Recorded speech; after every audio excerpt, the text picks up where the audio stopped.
سيدنا محمد وبارك وسلم عليه. بسم الله الرحمن الرحيم. وعن سهل بن سعد رضي الله تعالى عنه قال مر رجل على رسول الله صلى الله عليه وسلم فقال لرجل عنده جالس ما رأيك في هذا. சஹல் பின் சஅத் ரலியல்லாஹு தஆலா அன்ஹு அவர்கள் சொல்லுகிறார்கள், மர்ர ரஜுலுன் அலா ரசூலில்லாஹி ஸல்லல்லாஹு அலைஹி வஸல்லம், அருமநாயகம் ஸல்லல்லாஹு அலைஹி வஸல்லம் அவர்களுக்கு அருகில் அவர்களை கடந்து ஒரு மனிதர் சென்றார். ஒன்று அவங்க பள்ளிவாசல் அமர்ந்திருக்கலாம், தெருவு திறந்தானே இருக்கு, அந்த வழியாக போகிறவங்க வரவங்களாம் தெரியும் இல்லையா, வாசல் திறந்திருக்கிறது, அந்த வழியாக போகக்கூடிய வரக்கூடிய தெரியுறாங்க. ஒரு மனிதர் கடந்து போகிறார். இப்போ காலலி ரஜுலின் இந்தோ, அப்பொழுது நாயகம் ஸல்லல்லாஹு அலைஹி வஸல்லம் இவர்களோடு பள்ளிவாசலில் அல்லது ஒரு தோப்பிலோ ஒரு தோட்டத்திலோ எங்கே அமர்ந்திருந்தார்களோ அங்கே அருகில் இருந்த ஒரு மனிதரிடத்திலே கேட்டார்கள். ஜாலிசுன், இவர்களுக்கு அருகில் அமர்ந்திருந்த ஒரு மனிதரிடத்திலே, மா ரஅயுக ஃபீ ஹாதா, இதோ சொல்கிறாரே இந்த மனிதரை பற்றி நீங்கள் என்ன கருதுகிறீர்கள் என்று கேட்டார். இவங்க அந்தஸ்து என்ன அப்படின்னு. ஃபகால, நான் அந்த மனிதர் பக்கத்தில் இருந்த அந்த மனிதர் சொன்னார், ஃபகால ரஜுலும் மின் அஷ்ராஃபின் நாஸ், இவரோ மக்களில் உயர்ந்த மனிதர்களில் ஒரு மனிதர், மிகச்சிறந்த மனிதர், ஊரில் வசதியான மனிதர், கண்ணியமான மனிதர், பதவி அந்தஸ்து உள்ள மனிதர்.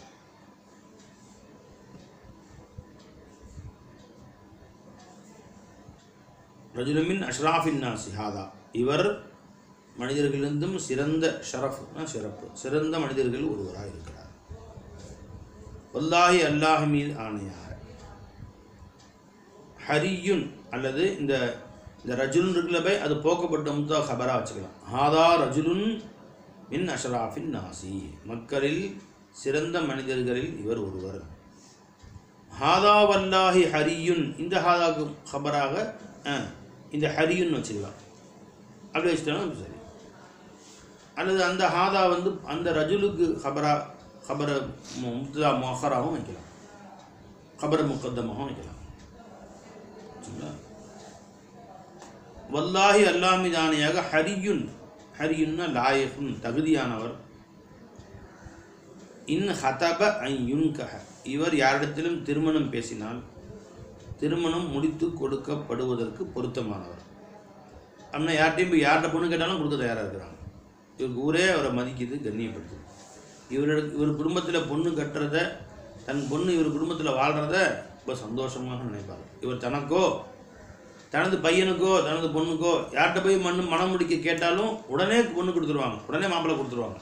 அந்த மாதிரியான கண்ணியமான மனிதர். வைன் ஷஃபா, இவர் யாருக்கேனும் சிபாரிசு செய்தால், ஐ யுஷஃபா, அந்த ஷஃபாஅத்து உடனடியாக கபூல் செய்யப்படுவதற்கு தகுதியானவர். யாருக்காவது சொன்னால் உடனே கேட்டுக்கோங்க, அந்த அளவுக்கு மக்கள் இவரை மதிக்கிறாங்க. அந்த மாதிரி நல்ல மனிதர் அப்படின்னு சொல்லி அருகில் இருந்த மனிதர் சொன்னார். ஆலஃபா சக்கத்த ரசூலுல்லாஹி ஸல்லல்லாஹு அலைஹி வஸல்லம், பெருமாள் ஒன்றும் சொல்லவில்லை, அமைதியாக இருந்து விட்டார்கள்.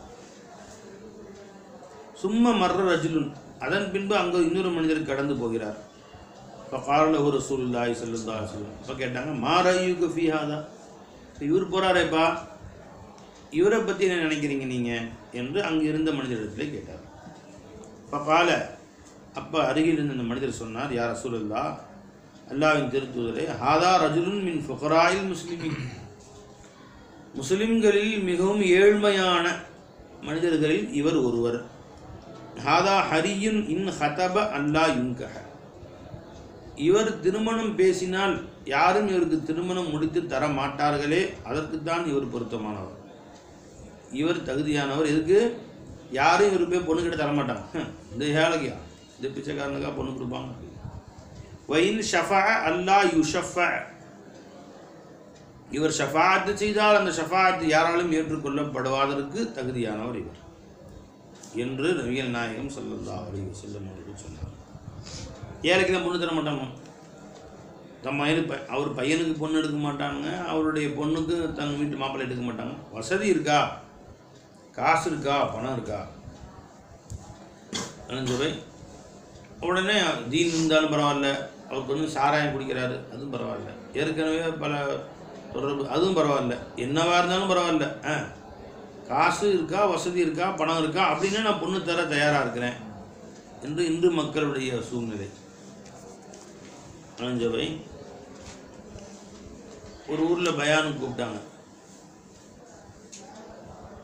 எந்த ஒரு அந்த கேஆர் பட்டணம்னு இருக்கு, கிருஷ்ணராஜபட்டணம். அந்த ஊரில் பயானுக்கு போனோம். அதுக்கு முன்னாடி சில பேர் சின்ன பிள்ளைங்க, சில பேர் மொத்த பிள்ளைங்க பயிற்சி கொடுத்து பேச வச்சுருக்காங்க. அதில் ஒரு பிள்ளை பேச பயிற்சி கொடுத்துருக்காங்க. அது ஆண்களே, இங்கே வரதட்சணை வாங்குகின்றீர்களே, உங்களுக்கெல்லாம் வெக்கம் இல்லையா? அதனால் எத்தனை பெண்கள் திருமணமாகாமல் இல்லங்களில் முழங்கி கிடக்கிறார்களே உங்களால். 25 வயது 28 வயது ஆகி கூட பெண்களுக்கு திருமணமாக வீட்டில் கிடக்கிறார்களே. நீங்கள் வரதட்சணை வாங்குவதால் அல்லவா இத்தனை பெரிய பிரச்சனை. இத்தனை கன்னி பெண்கள் ஏங்கி அழுது கொண்டிருக்கிறார்கள். இந்த ஆளுநர் உங்களுக்கு கேட்கவில்லையா? அப்படியா அப்படின்னு கவிதை நடையில் அது இரக்கமில்லாத ஆண்களே அப்படியா அப்படியா. அது முடிஞ்ச உடனே அடுத்து மிஸ்கினுடைய பயான். இப்போ நான் சொன்னேன், ஒரு பிள்ளை சின்ன பிள்ளைக்கு எழுதி கொடுத்துருக்காங்க, உஸ்தாதுமார்கள் எழுதி கொடுத்து தான் பேசுகிறது. இது மாதிரி எல்லாத்துக்கும் காரணமே இந்த பெண்கள் திருமணமாகாமல் இருக்கிறது காரணமே இந்த ஆண்கள் பண்ணுற அட்டகாசம் தான். ஏன்னா ஒருத்தருக்கும் 50 பவுன் கொடு, 40 பவுன் கொடு, 50,000 1 லட்சம் காசு கொடுன்னு கேட்க, அந்த சீர் கொண்டா இந்த சீர் கொண்டான்னு கேட்குறாங்க. கட்டி கொடுக்க வசதி இல்லாமல் அந்த ஏழை குமர்கள் திருமணமாகாமல் நிற்கிறாங்க அப்படின்னு சொல்கிறாங்க. அது ஒரு வகையில் சரி. இன்னொரு வகையில் யோசித்து பார்த்தோம்னா, இந்த வரதட்சணை கொடுமைக்கு காரணமே வந்து பெண்கள் தான். ஏன் யாரோ ஒரு ஏழை மாப்பிள்ளைக்கு என்னுடைய பெண்ணை திருமணம் முடிக்க நான் தயாராக இருக்கிறேன், அவர் ஒழுக்கமான நல்ல மனிதராக இருந்தால், தொழுகையாளியாக இருந்தால் போதும், அழுந்துங்களா. ஏழையான பிள்ளையாக இருந்தால் பரவாயில்ல, நீ முன் வந்து திருமணம் செய்து வைத்தால் வரதட்சணை தேவையில்லை, ஒன்றும் தேவையில்லை. நீ உன் பிள்ளைக்கு கோடீஸ்வர மாப்பிள்ளையாக வேணுங்கிற, அவன்கிட்ட போய் கேட்டால் அவன் கார் வாங்கி தரையாங்கிறான், அவன் போய் நகை போடுறேங்கிறான். இப்போ டீ கடையில் வேலை செஞ்சாலும் பரவாயில்ல, தொழுகையாளியாக இருந்தால் போதும், மூட்டை அன்னைக்கு தூக்கி அன்னைக்கு சம்பாதிக்க, குடிசை வீடு தான் இருக்குது, பரவாயில்ல, என் பிள்ளை மாடியில் வாழ்ந்த பிள்ளை குடிசை வீட்டில் வாழ்றது தப்பு இல்லை, ஏழ்மையாக இருந்தால் பரவாயில்ல கட்டிக்கிறேன் அப்படின்னு நீ சொல்லு. இன்றைக்கே நாளைக்கே 50 கல்யாணம் இந்த ஊரில் முடிக்கிறான். இதே ஊரில் 50 கல்யாணம் நான் முடிச்சு வைக்கிறேன். நீ பெண்ணை பெற்ற தாய்மார்கள் சீட்டு எழுதி, நிறைய பேர் ஃபுல்லாக தாய்மார்கள் உட்காந்துருந்தாங்க. பெண்ணை பெற்ற தாய்மார்கள் சீட்டு எழுதி கொடுங்க, என் பிள்ளைக்கு எதுவும் வேணாம், தீன்தாரியான்னு மாப்பிள்ளை மட்டும் சொல்லுங்கிறார். கோடீஸ்வரனா வேணாம், ஏழையாக இருந்தாலும் பரவாயில்லன்னு அவங்க வந்து சீட்டை எழுதி கொடுங்க. இப்போ இன்றைக்கி 50 பேருக்கு நாளைக்கு இதே ஊரில் இதே இடத்துல கல்யாணம் முடிச்சு வைக்கிறேன், யாராவது கொடுங்க. ஒருத்தரும் வரல, ஒரு ஆளும் வரல, எல்லாம் உட்காந்துருக்காங்க. அப்புறம் பொண்ணு கல்யாணமாக கிடக்குதுங்கிற 28 வயசாக ஐயா அனுப்பேன், 28 வயசு அனுப்பு, 25 வயசு அனுப்பு. இதை இன்னைக்கு பேசி நாளைக்கு காலையில் கல்யாணம். அந்த போய் டீ கடையில் ஆட்டுறாரு, ஒரு ஹோட்டலில் சர்வராக இருக்கார், ஹெச்ஏல எடுத்துகிட்டு இருக்காரு. பரவாயில்ல, உனக்கு என்ன, டெய்லி 200 சம்பளம், அந்த 200 சம்பளத்தில் வந்து கொடுப்பாரு சாப்பிட்டு. ஐயா எவன் புள்ள ஏசி ரூமில் இருக்குன்னு மும்பை, அப்போ கட்டு காசை. இவர் என்ன விரும்புகிறான் பார்த்தீங்களா? சயீத் இப்னு முஸய்யிப் ரலியல்லாஹு தஆலாவுடைய மகள், அழகான பிள்ளை, அறிவான பிள்ளை. அரசர் வந்து தன்னுடைய மகனுக்கு பொண்ணு கேட்குறாரு. முஆவியா ரலியல்லாஹு அன்ஹு அரசர் தம் பிள்ளைங்களுக்கு பொண்ணு கட்டுறதுக்கு அவங்க வீட்டு கேட்குறாங்க. இப்போ கல்யாணம் முடிக்கிற மாதிரி யோசனை இல்லைன்ட்டாங்க. பல தடவை கெட்ட முடிக்கல. அவங்களுடைய மாணவர் ரொம்ப அறிவுபூர்வமான மாணவர், தனாதையான பிள்ளை, தாயும் இல்லை தந்தையும் இல்லை. அவர் என்னால் படத்துக்கு ஏப்பா படத்துக்கு வரல அப்படின்னு கேட்டாங்க. என் மனைவி இறந்து போச்சு, அவங்க கூட அதெல்லாம் செஞ்சுட்டு கடத்த மட்டும் வந்தாங்க. அப்படியா, மனைவி இறந்து போனால் வேறு கல்யாணம் முடிக்கலையா அப்படின்னு.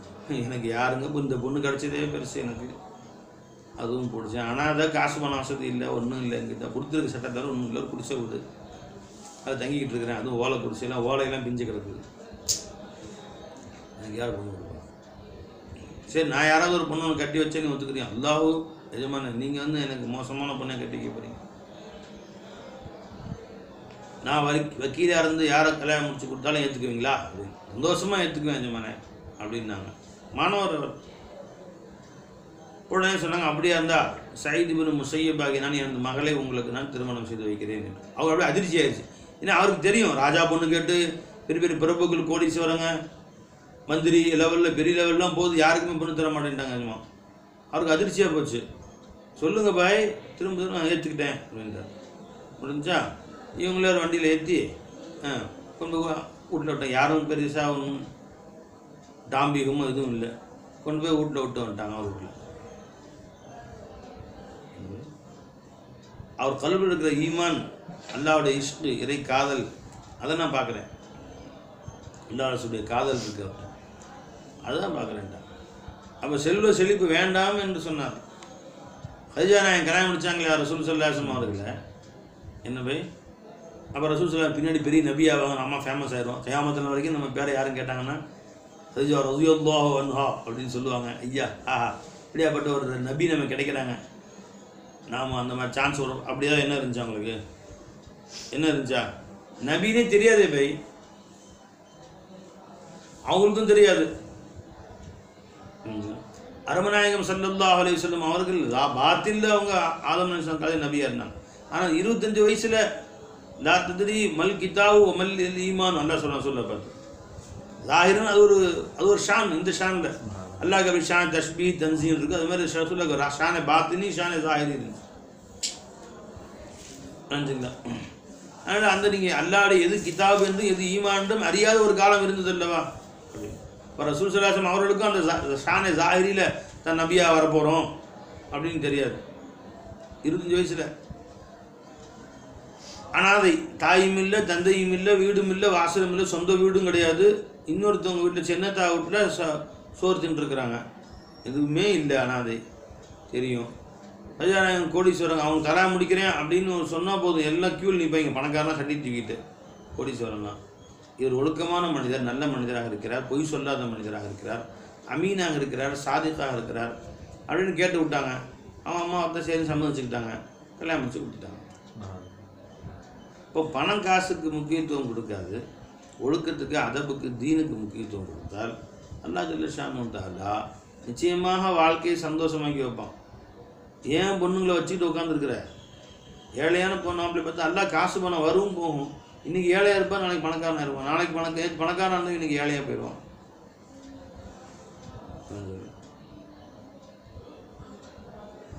ஒரு ஏழை மாப்பிள்ளை கல்யாணம் முடிச்சுதான் சொல்லி சொன்னாங்க. ஒரு பணக்கார பொண்ணு, பணக்கார வீட்டு பெண்ணு, சர்க்கார்ட்ட வந்து யாரை கட்டி கொடுக்கலாம் நீங்கள் ஐடியா சொல்லுங்கன்னா, ஒரு ஏழை மாப்பிள்ளை சொல்லி இவர் கட்டி வைங்க, ஒழுக்கமான மனிதர் அப்படின்னு சொன்னாங்க.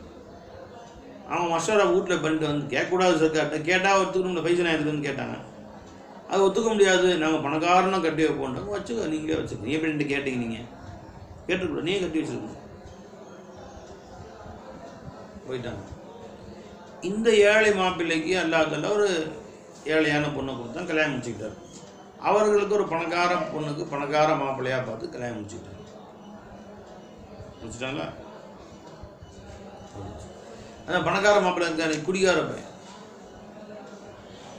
சீக்கிரம் செத்து போயிட்டார். கல்யாணம் முடிச்சு 1-2 வருடங்களில்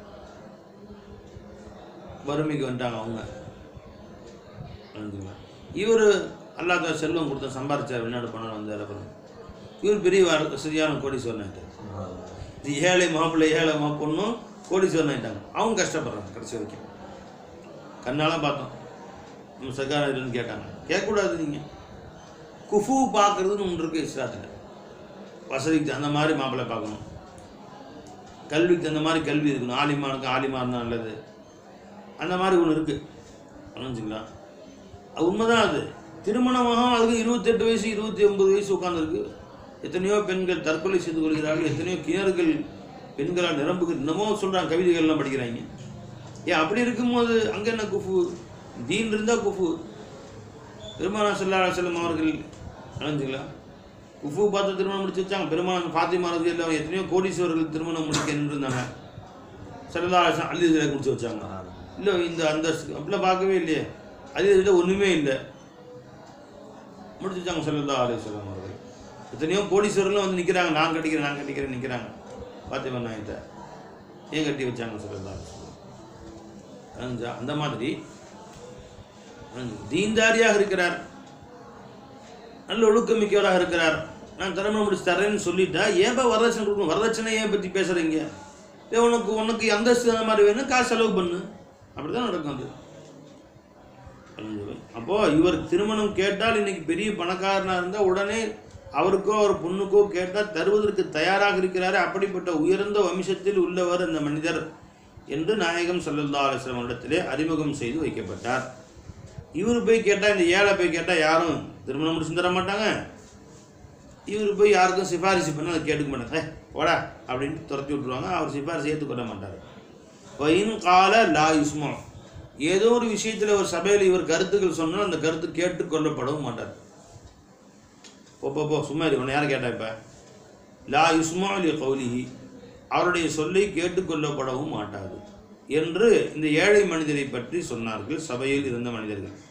இப்போ கால ரசூலுல்லாஹி ஸல்லல்லாஹு அலைஹி வஸல்லம், பெருமானா சொன்னாங்க ஸல்லல்லாஹு அலைஹி வஸல்லம், ஹாதா ஹைரும் மில்லில் அருளி மிஸ்ல ஹாதா, இதோ இவர் இருக்கிறார், இவர் யாரை ஏழை என்று நீங்கள் சொல்லியிருக்க, அவர் அல்லாஹ் இடத்திலே இந்த பூமி எவ்வளோ பெருசோ அந்த அளவு அதிகமாக சிறப்புடையவர்.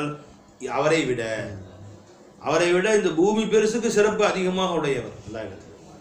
அப்போ நீ அவரை சுற்றி இருக்கக்கூடிய அல் ஃபதுலு ஃபி மா ஹவுலஹு, காசு பணம் எங்கே இருக்குது பை கல்பிலே இருக்குது.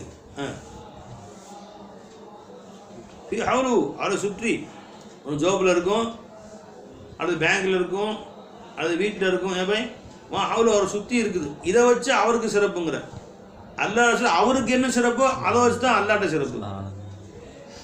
சுற்றி இருப்பதை வைத்து அவருக்கு சிறப்புன்னு சொல்கிறார். அவருக்கு ஒரு சிறப்பு இருக்கும்ல, அதை வச்சு தான் அவருக்கு சிறப்பு.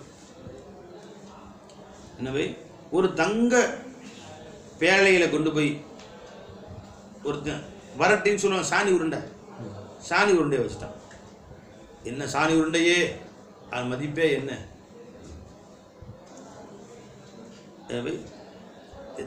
தங்க பொட்டி பாய், அந்த பொட்டி விலையே இன்னைக்கு இருக்கும் 1.5 கோடி இருக்கும். அந்த மாதிரி தங்கத்திலே பொட்டி செஞ்சு உள்ளே போய் எதுக்கு வச்சுட்டான்? சாணி உருண்டையை வச்சுட்டான். எல்லாம் சாணி உருண்டையை அம்மாடி தலையில் வச்சு கொண்டு வர்றான். அம்மாடி இப்போ அந்த சாணி உருண்டைக்காண்டி மதிப்பு இல்லை. அது அந்த தங்க பொட்டிக்கு மதிக்கிறாங்க. அந்த சாணி உருண்டை நினச்சிக்கிச்சு எண்ணெயெல்லாம் கொண்டாடுறாங்க. இப்போ தலையில் வச்சு கொண்டாடுறாங்க. பழையனைய உன்னை சுற்றி அந்த இது கவர் பண்ணியிருக்கு. உன்னை தனியாக எடுத்தால் தெரியும் உன்னுடைய மதிப்பு என்னங்கிறது. தூக்கிட்டு போயிடும். அவனை சுற்றி ஒரு கவரேஜ் பண்ணியிருக்கு பாருங்க. இது அந்த தங்க பேழை, தங்க பெட்டி, அந்த தங்க பொட்டிக்காண்டி எல்லாம் தூக்கி தலையில் வச்சு கொண்டாடுறாங்க. மாடி கீழே போட்டுறதுப்பா, பத்திரமா கொண்டு போ, உடஞ்சி போயிருப்பது. உருண்டை இல்லை, டப்பாவை. அதற்காக கிடைத்த கௌரவம் அது.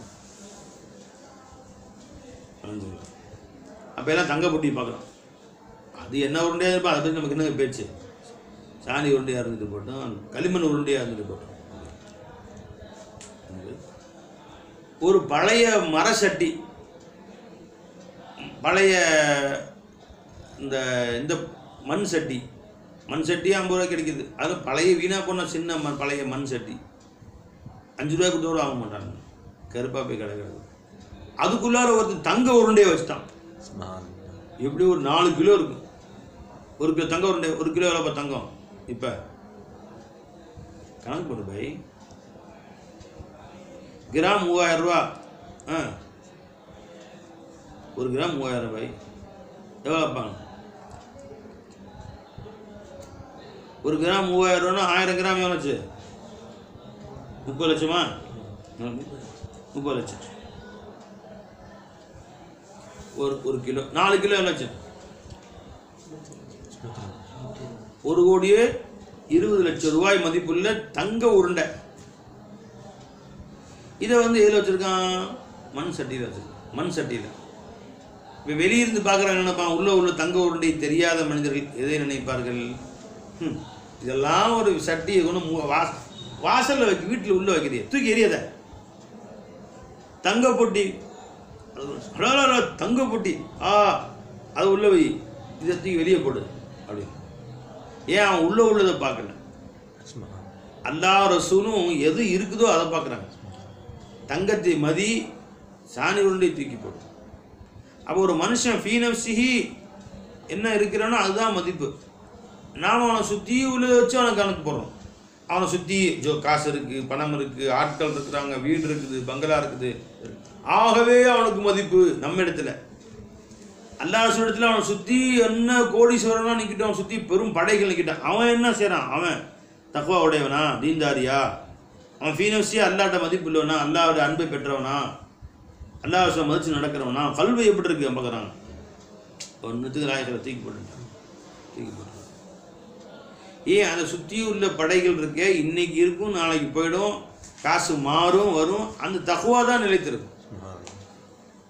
விளங்குதவை அவனால பெருமான சொன்னாங்க, இவர் அவரை விட பல 100 மடங்கு, இந்த உலகம் எவ்வளோ பெருசோ அவ்வளவு மடங்கு அல்லாஹ் இடத்திலே மிகவும் மதிப்புடையவர் இவரை விட. யாரை பணக்காரன் நீங்கள் சொன்னீங்களோ அவரை விட இல்லை. இப்போ நாயகம் ஸல்லல்லாஹு அலைஹி வஸல்லம் பேசுகிறாங்களா, அவர் யார் அப்படின்னு அவரை பற்றி சொல்கிறாங்க, இவர் அவரை பற்றி சொல்கிறார். அந்த மனிதரை குறிப்பிடாது சொல்லப்பட்டாங்க. ஒரு மனுஷரை பற்றி இவர் பேச்சு யாரும் கேட்க மாட்டாங்க, இவர் யாரும் மதிக்க மாட்டாங்க சொன்னாங்க, இவர் ஷஃபாத் ஏற்றுக்கொள்ள மாட்டாங்க அப்படின்னு சொன்னால் கீபத் ஆகாதா? ஒரு சில விஷயங்களை விளங்க வைப்பதற்காக வேண்டி ஒரு மனிதனுடைய பெயரை சொல்லாது புரிஞ்சுங்களா, சில விஷயங்களை விளக்கலாம், விளக்கி சொல்வதற்காக வேண்டி. இப்போ நான் பேரை சொல்லிட்டேன்னு வச்சுங்களேன், அது கீபத்தாக போயிடும். உங்கள் சிந்தனை சொன்னோன்னா ஒரு பக்கம் போயிடும். இப்போ நான் சொல்கிறேன், இந்த ஷேக் இருக்காரு, ஷேக் இதை உட்காந்துருக்காரு பாரு, நேற்று எல்லா லோகர் தொழுவு போன பிறகு தொழுவு போகாமல் சாராய கடைக்கும் சாராயம் குடிச்சு உட்காந்துருக்காரு. எவ்வளோ இருக்கும் அப்படின்னு நான் சொன்னால், இல்லை மட்டமாக எப்படியா செஞ்ச நீ அப்படி மட்டமாக பார்ப்பாங்க, அவரை கேவலமாக பார்ப்பாங்க. இது கீபத்தாக போயிடும். இப்படி பேசக்கூடாது. குறிப்பிட்டு அல்லது ஒரு தெரிந்த ஒரு நபரை பேர் சொல்லி எனக்கு ஒரு விஷயத்தை விளக்குவதற்காக வேண்டி பேர் சொல்லாமல், நேற்று போகிறேன் தெருவில் ஒரு முஸ்லீமான மனிதர் துஹர் பாங்க சொன்ன பின்னாடி சாராயம் குடிச்சு உட்காந்துருக்காருங்க, சாராய கடையில் டாஸ்மாகில் உட்காந்துருக்காருன்னு பார்த்தாங்க. எப்படி போய் நம்ம சமுதாயம் நம்ம ஏன் உழைக்க மாற்றக்கூடாது, அதை ஏன் உழைக்கக்கூடாது? இது கீபத்தாகாது. ஏன்னா இப்போ இந்த இடத்துல எனக்கு அந்த ஒரு மனிதன் சொன்னால் உங்கள் சின்ன எங்கே போவோம், நீங்கள் எங்கேயுமே போகாது. இப்படி ஒரு கவலை தான் கல்வி இதை மாற்றணுமே அப்படின்னு. இது கீபத்தாக ஆகாது. இப்போ ஒரு மனிதரை பெயர் குறிப்பிடாது, இந்த நபர் தான் நம்ம மக்கள் யாருடைய சிந்தனையும் போகக்கூடாது. புரிஞ்சுங்களா? யாருடைய சிந்தனையாவது போச்சுன்னா அந்த மனிதர்கிட்ட கீபத்தை பேசணும். மாதிரி ஒரு சபையில் 25 பேர் இருக்கிறாங்க, நீ எந்த மனிதனை சொல்ல வருகிறாய் என்று இவங்களுக்கு மட்டும் தெரியுது, 49 பேருக்கு தெரியல. புரிஞ்சுங்களா? அப்போ அவரை பற்றி இவர்கிட்ட கீபத்தை பேசுன மாதிரி ஆச்சு. அதுவும் பேசக்கூடாது. இவர் இஸ்ஹாக் இருக்கார், அவருக்கும் எனக்கும் தெரியும் ஒரு செய்தி, யாருக்கும் தெரியாது. நான் சொல்கிறேன், அன்னைக்கு நான் ஒருத்தர் கூட வாக்கிங் போயிட்டுருக்கிறேன். புரிஞ்சுங்களா? ஒரு மனுஷன் உட்காந்து தெருவில் சாராயம் முடிச்சுட்ருக்கோம். நான் இவர் கூட தான் போயிருக்கிறேன். இப்போ இவர் சொன்ன உடனே இவர் சிந்தனை அவர் பக்கம் போயிடுது. அப்போ இவர்கிட்ட மட்டும் இவரை பற்றி பேசியிருக்கேன், 49 பேர்கிட்ட பேசலை. அந்த பாவத்துக்கு உண்டாயிரும். சிந்தனை யார் பக்கமும் போகாமல் சொல்லலாம், அந்த அப்படி இல்லை.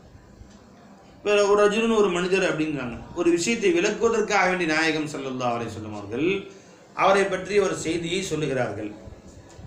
அதே நேரத்தில் பாருங்களேன், யார்கிட்ட கேட்டாங்கன்னு சஹாபிக்கு தெரியும், அறிவிக்கக்கூடிய சஹாபிக்கு.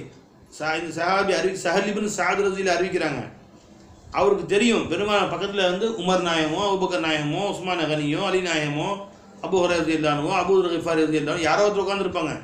உடனே அங்கிருந்து அபூ ஹுரைரா ரலியல்லாஹு இடத்திலே பெருமாள் கேட்டார்கள் அப்படின்னு சொல்ல பாருங்க. ரஜுலுன் இந்தஹு ஜாலிசுன், அங்கே அமர்ந்திருந்த ஒரு மனிதனிடத்தில். இதை ஏன் சொன்னாங்க? அப்படி பேர் சொல்லியிருக்கலாம், தெரியும், அவங்க கண்ணில் பார்த்து தான் செஞ்சாங்க. அவரை 4 மணிக்கு அந்த மனுஷன் இப்படி இப்போ இந்த யார் சொன்னாங்கிற செய்தி பரவச்சுன்னா, என்னை பற்றி கேவலம் பேசினேன் மேலே சொல்லட்ட இருக்குது, யாரும் பொண்ணு கிட்ட தரமாட்டாங்க, கேட்க நான் இல்லைன்னு அப்படிலாம் சொன்னேன்ல, அப்புறம் சண்டைக்கு வரலாம். அவர் என்ன நான் அவ்வளோ மட்டமாக போயிட்டு அவர் நினைக்கலாம்ல, சண்டைக்கு வரலாம்ல அவர். அதனால் அந்த பேச்சு வரக்கூடாதுன்னு அதிச ரிவாய் செய்கிற பொழுது அவருக்கு எந்த பிரச்சனையும் இல்லாத மாதிரி அழகா ரஜுலுன்னு இந்த ஒரு மனிதரிடத்திலே கேட்டார்கள். பேர் தெரிஞ்சாலும் சிலங்களை மறைச்சிடணும், நாமளாக வம்புல மாட்டி விட்டு போயிட்ட மாதிரி வரலாம். போய் இன்னொருத்தர் போய் கோல் மூட்டி வம்புல மாட்டி விடுறது, அந்த வம்பு நமக்கு வேணும். போய் சில பேர் சமாதானமாக போயிருப்பானுங்க, அவனை பற்றி அவனை போய் அவன்கிட்ட சொல்லி இவனை பற்றி சொன்னால் அவன் கேட்டு சும்மா இருந்தாங்க அப்படின்னு சொல்லி கிளப்பி விட்டு அவனை பற்றி வம்புல மாட்டி விட்டுறது. அந்த மாதிரி வம்புல மாட்டக்கூடாதுன்னு வேண்டி என்ன செஞ்சிட்டாங்க, ரஜுலுன்னு இந்த ஜாலிசும், அங்கே அமர்ந்திருந்த ஒரு மனிதர் அப்படின்னு சொல்லிட்டாங்க. அழிந்தவை. அப்போ அல்லாஹ் ரசூலும் அவர்களுடைய சிந்தனை மனிதர்களுடைய ஜாத்தின் பக்கம் போகுது. அவர்களுடைய ஃபீனோசி அவன் தகுதி என்னவோ அல்லாஹ் இடத்துல மிக உயர்ந்த மனிதர். அல்லாஹ் அந்த அளவுக்கு கல்ப அவங்களை நேசிக்கிறான். மிஸ்ல ஹாதா முத்தஃபகுன் அலைஹி. وعن عائشة صديقة رضي الله تعالى عنها قالت ஆயிஷா சித்திகா ரலியல்லாஹு அன்ஹா சொல்கிறார்கள் மா ஷபிஅ ஆலு முஹம்மதின் மின் ஹுபுஸி ஷஈரி யௌமைனி முததாபிஈனி ஹத்தா குபில ரசூலுல்லாஹி ஸல்லல்லாஹு அலைஹி வஸல்லம் முத்தஃபக்குன் அலைஹி. புகாரி முஸ்லிமுடைய ஹதீஸ் அன்னை ஆயிஷா நாயகம் அறிவிக்கிறாங்க. மா ஷபிஅ ஆலு முஹம்மதின், நபிகள் நாயகம் ஸல்லல்லாஹு அலைஹி வஸல்லம் அவருடைய கிளையார்கள், அவருடைய குடும்பத்தார்கள், அவர் ரசூலுல்லாஹ் சேர்த்து தான், அவர்களும் பெருமானுடைய மனைவிமார்கள். இங்கே ஆள் என்ற வார்த்தை பெருமானுடைய மனைவிமார்கள், அவங்க பிள்ளைகள், அவங்க மொத்த குடும்பத்தார்கள், அவங்க மனைவி, அவங்க பிள்ளைங்க எல்லாத்தையும் குறிக்கும். அவர்கள் வயிறு நிறைய உண்டதில்லை மின் ஹுபுஸி ஷஈரி, தொலிக்கோதுமையின் ரொட்டியில் இருந்தும். கோதுமை ரெண்டு வகை இருக்குது, ஒன்று தொலிக்கோதுமை, இன்னும் மணிக்கோதுமை. மணிக்கோதுமைங்கிறது உயர்ந்த கோதுமை, அதுக்கு பேர் புர்ருன்னு சொல்லுவாங்க. தொலிக்கோதுமைக்கு பேர் ஷஈர் என்று சொல்லுவார்கள். இது மட்டமான கோதுமை. ஒவ்வொரு ஊர்லேயும் உயர்ந்தது வேறு மாதிரி, மட்டமாக வேறு மாதிரி இருக்கும். இப்போ நம்ம ஊரில் பார்த்தீங்கன்னா கோதுமை பல வகை, சாதா கோதுமைன்னு ஒன்று சொல்லுவாங்க, அது பார்த்தா கிலோ ஒரு 20 ரூபா மாதிரி கிடைக்கும். இன்னொன்று வந்து சம்பா கோதுமைன்னு சொல்லுவாங்க, இல்லை சம்பா கோதுமை அப்படின்வாங்க. அது வேணும், இதோட ஒரு 4 மடங்கு விலை கூடாது. சாதா ரவைங்கிறாங்க, சம்பா ரவைங்கிறாங்களே, சாதா ரவை சம்பா ரவை அப்படின்னு சொல்கிறாங்க பார்த்தீங்களா. அந்த மாதிரி சாதா கோதுமை உயர்ந்த கோதுமை. உயர்ந்த கோதுமையை அரைச்சி சாப்பிட்டது இல்லை பெருமானார். சாதா மட்ட கோதுமை இருக்கே, தொலி கோதுமைன்னு சொல்லக்கூடிய ஷஈர், அதில் ரொட்டி சுட்டு கூட ஒரு நாள் கூட மொத்த வயசில் வயிறு நிறைய சாப்பிட்டது. காலையில் சாப்பிட்டதா சாயங்காலம் சாப்பிட்டதில்லை, சாயங்காலம் சாப்பிட்டா காலையில் சாப்பிட்டதில்லை. காலையும் மாலையும் தொடர்ந்து ஒரு நாளும் சாப்பிட்டதே இல்லை. காலை உணவறிஞ்சாலும் மாலையில் சாப்பிட்டதில்லை. என்னது, இதுதான் பெருமானுடைய வாழ்க்கையாக இருந்துச்சு. யௌமைனி, தொடர்ந்து 2 நாள் சாப்பிட்டது இல்லையா, ஒரு நாள் சாப்பிட்டா மறுநாள் பட்னி. சில ஹதீஸ்ல வருது, எங்கள் வீட்டில் வெறும் தண்ணீரும் 1-2 பேரிச்சம்பழம் மட்டும்தான் ரொம்ப காலம் இருந்துச்சு, அதான் சாப்பிட்டுருக்காங்க. அத்தா குபில ரசூலுல்லாஹி ஸல்லல்லாஹு அலைஹி வஸல்லம், பெருமானார் ஸல்லல்லாஹு அலைஹி வஸல்லம் இவ்வுலகை விட்டும் கைப்பற்றப்படும் வரையிலேயும். என்ன பொறுமையாக இருந்திருப்பாங்க பாருங்க. ஏன்னா அவங்க சிந்தனை இதிலெல்லாம் இல்லை. சரி, ரசூல் ஸல்லல்லாஹு அலைஹி வஸல்லம் அவர்கள் இருலோக சக்கரவர்த்திங்க, அவனுடைய மனைவிமார்கள், அவனுடைய பிள்ளைகள், யார் சார் நீங்கள் பட்டிக்கிறதுக்கு எங்களையும் பட்டி போகிறீங்க, கேட்கவே இல்லை பாருங்க. அது பொருந்திக்கிட்டாங்க பாருங்க. இஷ்க ரசூல், பெருமானுடைய காதலில் ரசூலுடைய வாழ்க்கை எங்களுக்கு போதும். பெருமானார் ஸல்லல்லாஹு அலைஹி வஸல்லம் அவர்கள் ஃபக்ரை இஃப்தியாரி, அல்லாஹ் செல்வம் கொடுத்திருந்தும் கூட, செல்வம் அல்லாஹ் தஆலா வைத்துக்கொள்ள வாய்ப்பு கொடுத்திருந்தும் கூட வேணான்ட்டாங்க. இதுக்கு பேர் ஃபக்ரே இஃப்தியாரி. ஃபக்ரே இல்திராரி இல்லை. இல்திராரி அப்படின்னு சொன்னால் நிர்பந்தமாக. இப்போ ரொம்ப ஏழைங்க பார்க்குறோம், காசு பண்ணி நல்லா சாப்பிடுவான், வசதி இல்லை, அதனால ஒரு நேரம் சாப்பிட்றான், ஒரு நேரம் சாப்பிட மாட்டேங்கிறான். இதுக்கு பேர் நிர்பந்தமான ஏழ்மை. பெருமானார் ஸல்லல்லாஹு அலைஹி வஸல்லம் தேர்ந்தெடுத்து கொண்ட ஏழ்மை. பெருமானார் ஏழ்மையை தேர்ந்தெடுத்து கொண்டார்கள் என்று சொன்னால், அவருடைய புனிதமிக்க மனைவிமார்கள் என்ன மாதிரியான அவங்களுக்கு ஒரு அந்தஸ்து இருந்திருந்தால், எங்களுக்கு ரசூலுடைய வாழ்க்கை எங்களுக்கு போதும் என்று பொறுக்கி எடுத்துக்கொண்டார். அல்லாஹ் சொன்னான், யா நிசான் நபி, அந்த ஆயத்தில் யா யுஹன் நபி, நபி அவர்களே, குல்லி அசுவாஜிக்க, உங்கள் மனைவியோட சொல்லுங்க, இன்குந்துன்ன துரிதனல் ஹயாத்த துன்யா சீனத்தா, இதோ இந்த உலக வாழ்க்கை தான் உங்களுக்கு வேணும், இதோடைய அலங்காரங்கள் உங்களுக்கு வேணும்னு நீங்கள் சொன்னால், தாலைன உமத்தியக்குன்ன உசர்ரிக்குன்ன சராஹன் ஜமீலா, வாங்க நீங்கள் கேட்குற காசை கொடுக்குறேன், எத்தனை பவுன் நகை வேணும், எவ்வளோ தங்க நகை வேணும், கொட்டி கொடுத்துட்றேன், அதோடு உங்களை வீட்டுக்கு அனுப்பிச்சிட்றேன், என் மனைவியாக நீங்கள் இருக்க தகுதி இல்லை, வாங்க. ஆயிரத்தி இருந்து போய் ஆயிரத்து தாலைன உமத்தியக்குன்ன உசர்ரிக்குன்ன சராஹன் ஜமீலா.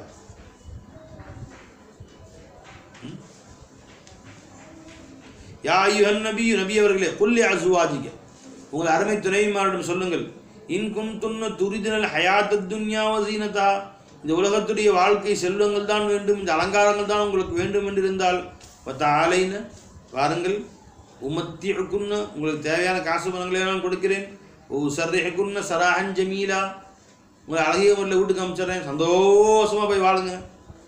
அல்லாஹ் ரசூலும் வேணும்னா இங்கே இருக்கு. வைன் குந்துன்னு துரிதின் அல்லாஹ் ரசூலஹு, அல்லாஹையும் ரசூலையும் நீங்கள் விரும்பினால், தாரல் ஆஹிரா, ஆஹிரத்துடைய வாழ்க்கையை விரும்பினால், இந்த ஏழ்மையை சகித்து கொண்டு இங்கே இருங்க. ஃபைன் அல்லாஹ் அஅத்தலில் முஹ்சினாத்தி மின்குன்ன அஜ்ரன் அஸீமா, உங்களில் யார் நற்காரியம் செய்தார்களோ அவர்களுக்கு அல்லாஹ் தஆலா மிகப்பெரிய கூலியை வைத்திருக்கிறான் அப்படின்னு எல்லாம் சொன்னாங்க. இதை கேட்டால் அனைத்து மனைவிமார்களும் பொருந்தி கொண்டோம், எங்களுக்கு அல்லாஹ் ரசூலும் வேணும், எங்களுக்கு காசு பணம் வேணான்ட்டான்.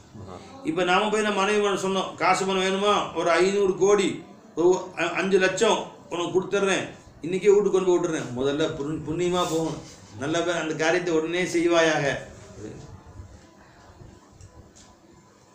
நீ உடனே அந்த காரியம் செய்வாயாக வீட்டில் சொல்லி 5 கோடி காசு வேணுமா, நான் வேணுமா, 5 கோடி எனக்கு 5 லட்சம் கொடுங்க, எங்களை விட்டுறேன் நான்.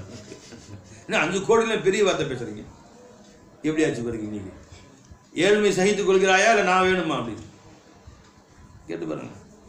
ஒத்துக்கொண்ட ஒரு ஃபத்வா வந்துச்சு அன்னைக்கு, கொஞ்ச நாளைக்கு முன்னாடி. இது வித்தியாசமான ஃபத்வா. என்ன, அக்காவுக்கு கல்யாணமாகி சந்தோஷமாக வாழ்ந்தாங்க. பையன் அக்கா கணவர் வந்து இங்கே பேக்கரியில் இங்கே வேலை செய்கிறாரு, சந்தோஷமாக வாழ்ந்துட்டுருக்குறாங்க. ஒரு 7 மாதத்துக்கு 5000 சம்பாதிக்கிறாரு, குடும்பம் நடத்திட்டு இருக்காரு, ஒரு புள்ள வேறு இருக்குது. இதில் தங்கச்சிக்கு 4 வருஷத்துக்கு முன்னாடி தங்கச்சி கல்யாணம் ஆகுது. தங்கச்சி கல்யாணம் ஆனது வெளிநாட்டு மாப்பிள்ளை, கொஞ்சம் வசதி வாய்ப்பு, பெரிய வீடு பங்களா எல்லாம் இருக்குது. கல்யாணம் முடித்த கையோட ஒரு ஸ்மார்ட் ஃபோன் வாங்கி கொடுத்தாரு, பெரிய ஃபோனு. யாருக்கு? தங்கச்சி.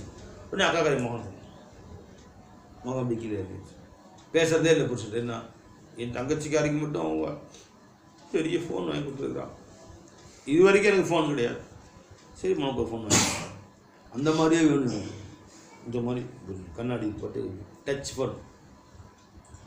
அவருக்கு இது சம்பளமே 5000 ரூபா, டச் ஃபோன் 5000 ரூபா, மாதம் சம்பளம் வாங்குவாரா அவர்? இல்லைம்மா எல்லாம் நம்ம இருக்கிறதுக்கு வந்து போதும் வாங்கிக்கோ. ஒரே அழுவ, போகும்போதெல்லாம் அழுவாச்சு. கடனை உடனே வாங்கி டச் ஃபோன் வாங்கி கொடுத்தாரு. ஒரே சந்தோஷம். ஒரு மாதத்துக்கு அந்த பிள்ளைய கையில் பிடிக்கவும் இல்லை. புருஷனுக்கு ஒரே ஹிதுமத்து ஓடி ஓடி. அப்புறம் அந்த மனுஷன் வெளிநாடு போயிட்டு திரும்பி வந்தவர் இத்தனை பெருசு வாங்கி கொடுத்தார், செங்கல் பெருசுக்கு வாங்கி கொடுத்தாரா. திரும்ப முகம் கீழே நின்று தலை நிமிர்ந்த கழுத்து படுத்து கீழே போச்சு. என்ன இத்தனை பெருசு, கேவலமாக இருக்கு எனக்கு. நான் அக்காக்காரின்னு சொல்லவே, என் முன்னாடியே வந்து ஆட்டுறாத வச்சுக்கிட்டு இப்படி எனக்கு பார்க்கறதுக்கே எரியுது எனக்கு. நீ எல்லாம் ஒரு புருஷனா அப்படிங்கிறா புருஷன். ஏமா அப்படிலாம் போட்டி போட்டால் வாழ முடியாது. எல்லாம் அவங்களுக்கு கொடுத்தது அவங்களுக்கு, நம்ம கொடுத்தது நமக்கு. நம்ம கொடுத்து சுக்குரியா இருந்து நம்மளே வாழணும். அந்த அறிவுரை என்கிட்ட பேசாதீங்க. சம்பாருக்கு துப்பு இல்லை, வக்கு இல்லை. அறிவுரை சொல்ல மட்டும் வக்கு இருக்கு அவங்களுக்கு. சமாதானப்படுத்துங்களா நீங்கிறா. ஆஹா கடைசியில் என்னென்னமோ சொல்லி கேட்காம அத்தாட்ட சொல்லி இந்த புருஷன் எனக்கு வேணாம், சம்பாதிக்கிற நல்ல புருஷன் வாங்கணும், தலாக் வாங்கிட்டு போயிட்டாங்க.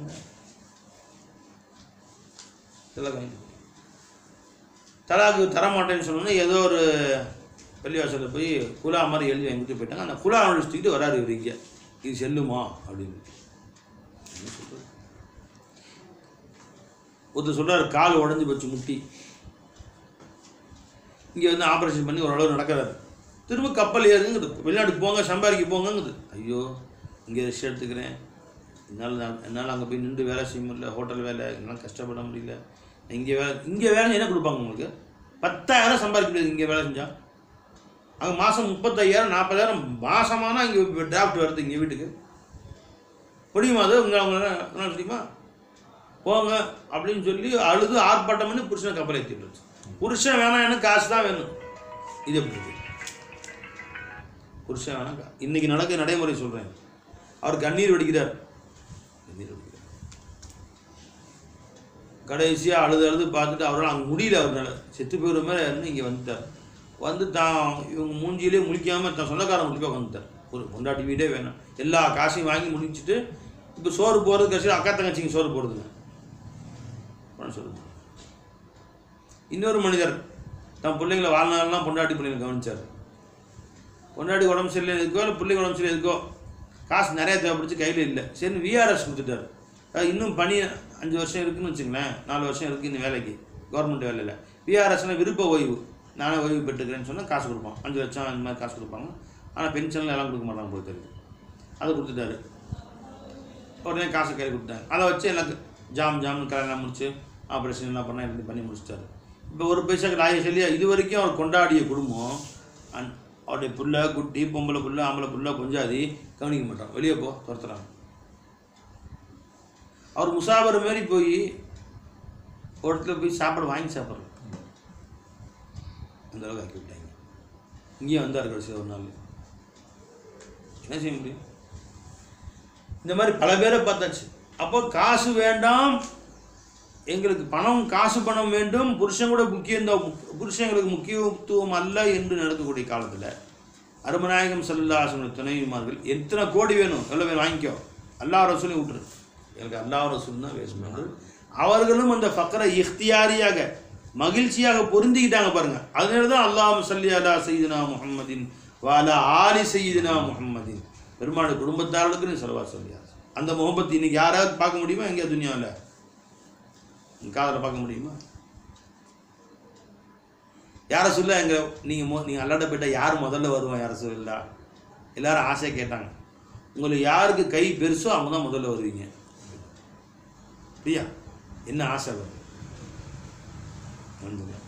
எல்லாரும் குச்சி எடுத்து கை அளக்க ஆரம்பிச்சிட்டாங்க. என் கை பெருசு, இவ்வளோ 1/2 இன்ச்சு கூட இருக்கும் உங்க கை, இங்கேருந்து பெருசு. யாரை எல்லாம் கையை அளக்க ஆரம்பிச்சிட்டாங்க. ஒருத்தங்க கொஞ்சம் நீளமாக இருந்துச்சு, இவர் தான் முதல்ல போவாங்கன்னு நினச்சான். ஆனால் அவங்க போகல, இன்னொருத்தவங்க முதல்ல போயிட்டாங்க. என்னடா இவங்க போயிட்டாங்க, அல்ல ரசூலுல்லாஹ்ட்ட முதல்ல போயிட்டாங்க. அப்புறம் தான் இருந்துச்சு அவங்க அதிகமாக தர்மம் செய்தார்கள் அந்த துணைவியார். அப்போ தர்மத்தை தான் பெருமாள் கை நீளம் என்று சொல்லி இருக்கிறார்கள் அப்படி விளங்கிச்சவங்களுக்குன்னு சொல்கிறாங்க. எவ்வளோ ஆசை. பாத்திமா அழுகுறாங்க, ரசூலுல்லாஹ் போகிறீங்களே ரசூலுல்லாஹ் மரண நேரத்தில் காதில் கூப்பிட்டு சொல்கிறாங்க, ஒரே சிரிக்கிறாங்க. ஏமா பின்னாடி கேட்டாங்க, ஏமா சிரிச்சிங்க? பெருமாள் சொன்னால், நீங்கள் முதல்ல என்னை நான் போய் கொஞ்சம் காலத்திலே நீங்கள் என்னை பார்க்க வந்துடுவீங்கம்மா அப்படின்னு பெருமாள் சொன்னாங்க. இதோட ஆனந்தம் என்ன இருக்குது எனக்கு? வயசு 18.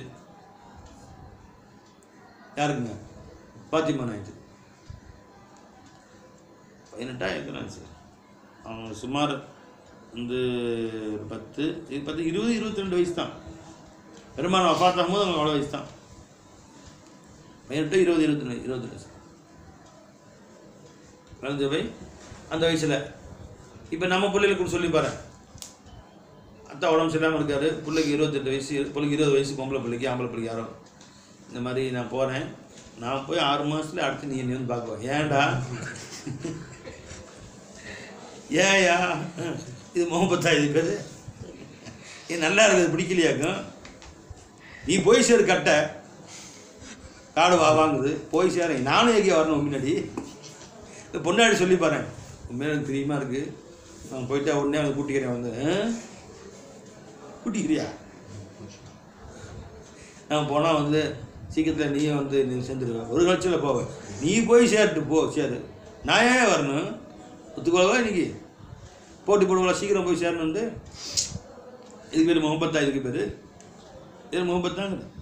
அப்போ ரசூலுல்லாஹி ஸல்லல்லாஹு அலைஹி வஸல்லம் அவர்களுமே அந்த சஹாபா, அந்த அவங்களுடைய மனைவிமார்களும் அந்த அவங்களுடைய மகள் பிள்ளைகளும் என்ன பிரியம் வச்சுருந்தாங்கன்னா, முகப்பத்து வச்சுருந்தாங்கன்னா எவ்வளோ போட்டி போடுறாங்க. முதல்ல போய் ரசூலுல்லாஹ் நான் பார்க்கணும். நம்ம இப்போயே போட்டி போட மாட்டோமே, இப்போயே அந்த போட்டி வராது. அதனால் அவங்களுக்கு இணையாக யாருமே இல்லை. அந்த சஹாபாக்களுக்கும் அந்த பெருமான துணைவிமார்களுக்கும் இணை யாருமே கிடையாது. அழிஞ்சுங்களா?